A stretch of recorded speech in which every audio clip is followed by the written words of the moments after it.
தாய்லாந்தில் பயணிகள் ரயில் மீது ராட்சத கிரெயின் விழுந்ததில் இன்று காலை 22 பேர் பலியாகினர். மேலும் பலர் காயமடைந்துள்ளனர். தாய்லாந்து தலைநகர் பாங்காங்கில் இருந்து உபோன் ராஜ்தானி மாகாணத்திற்கு 195 பயணிகளுடன் இன்று காலை 9:30 மணியளவில் ரயில் ஒன்று சென்று கொண்டிருந்தது. பாங்காங்கிற்கு வடகிழக்கே உள்ள நக்குன் ராட்சசீமா மாகாணத்திற்குட்பட்ட பகுதியில் ரயில் சென்று கொண்டிருந்த போது அதிவேக ரயில் சேவைக்கான கட்டுமான பணிகளை மேற்கொண்டிருந்த ராட்சத கிரெயின் ஒன்று தண்டவாளத்தில் சரிந்து விழுந்துள்ளது. அப்போது அவ்வழியாக சென்று கொண்டிருந்த பயணிகள் ரயில் மீது கிரெயின் விழுந்ததில் ரயிலின் பெட்டிகள் தடம் புரண்டு தீ விபத்து ஏற்பட்டுள்ளது. இந்த விபத்தில் 22 பேர் பலியானதாகவும் 30க்கும் மேற்பட்டோர் காயங்களுடன் மீட்கப்பட்டு மருத்துவமனைக்கு சிகிச்சைக்கு அனுப்பி வைக்கப்பட்டதாகவும் முதல்கட்ட தகவல் வெளியாகியுள்ளது.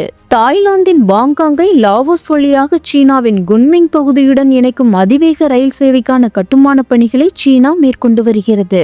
சுமார் $540 கோடி மதிப்பில் மேற்கொள்ளப்பட்டு வரும் இந்த திட்டத்தின் கட்டுமான பணிகளுக்கு பயன்படுத்தப்பட்ட கிரெயின் விழுந்து விபத்துக்குள்ளாகியுள்ளது அதிர்ச்சியை ஏற்படுத்தியுள்ளது.